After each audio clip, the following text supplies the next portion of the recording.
រយៈពេល156ថ្ងៃគឺជាពេលវេលាមួយ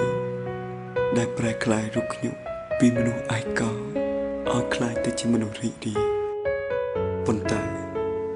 ចាប់ពីពេលនេះតទៅភាពឯកោទាំងអស់នោះបានវិលត្រឡប់មករករូបខ្ញុំវិញដដែល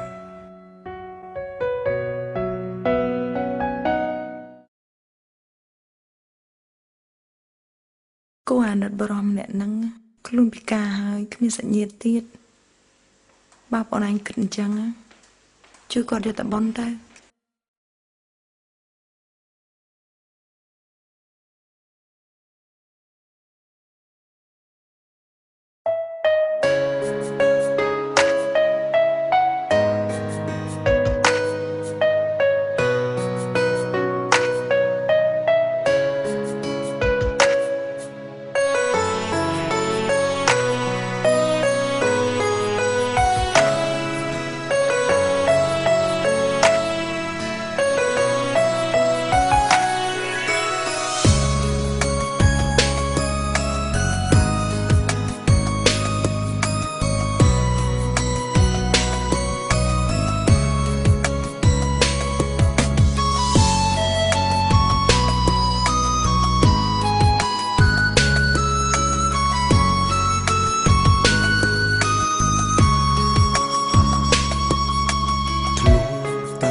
មនុស្សមិនដែលស្គាល់អន្តនេស្នេ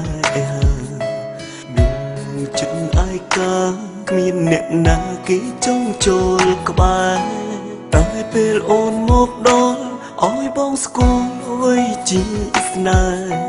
បងស្ម័គ្រចិត្តចូលថែមិនគិតទេទុំតូម្នេញមនុស្សឯកោអស់ខ្លាយមកជាមនុស្សរីនឹងហើយបេះដូងឆ្លើយប្រំថាស្រឡាញ់តែនៅទីបំផុតអូនបាញ់ចំដោយចាក់ចេញទុំបងនៅស្រឡាញ់តែត្រូវចាញ់ក្នុងពេលនេះខ្ញុំគិតថាលោកសំណាងជាងខ្ញុំ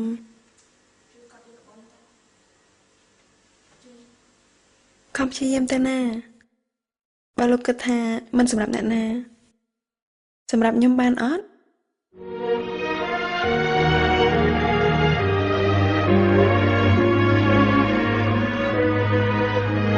សុំតោះអូនទៅដំណើរអនាគតអូន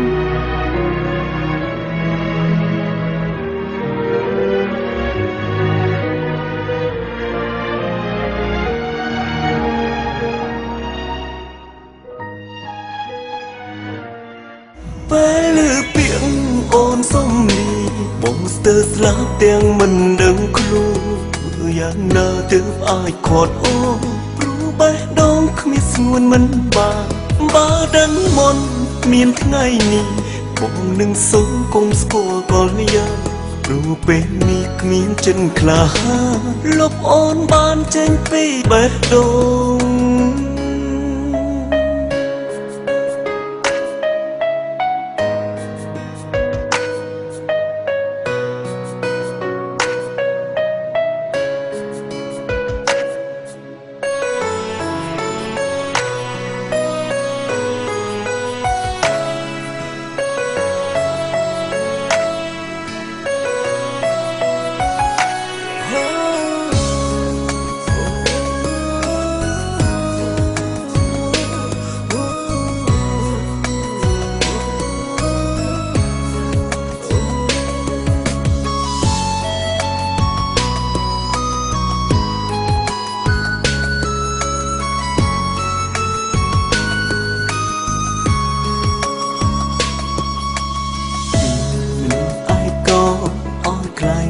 ជាមនុស្សរីករាយ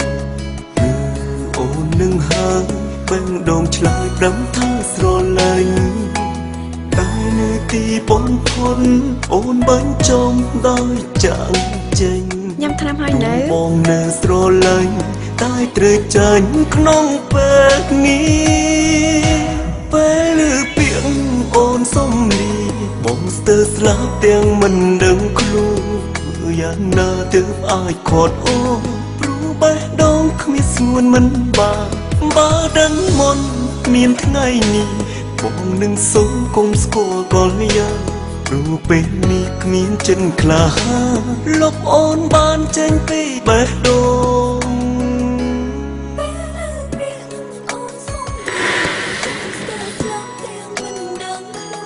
ជំងឺរបស់ប្អូនណាត្រូវតែវះកាត់បើមិនវះកាត់ទេ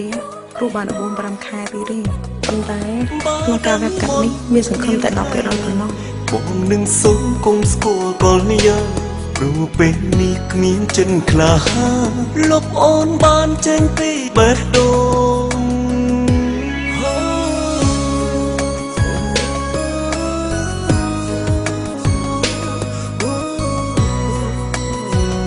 ខ្ញុំគិតថាលោកសំណាញ់ជាងខ្ញុំថ្លាប់ហើយនៅ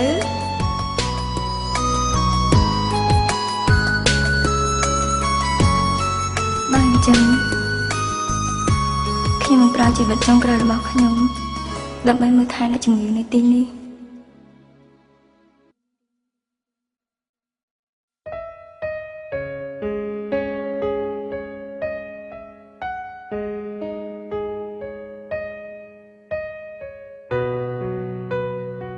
ខ្ញុំថ្នាំហើយនៅ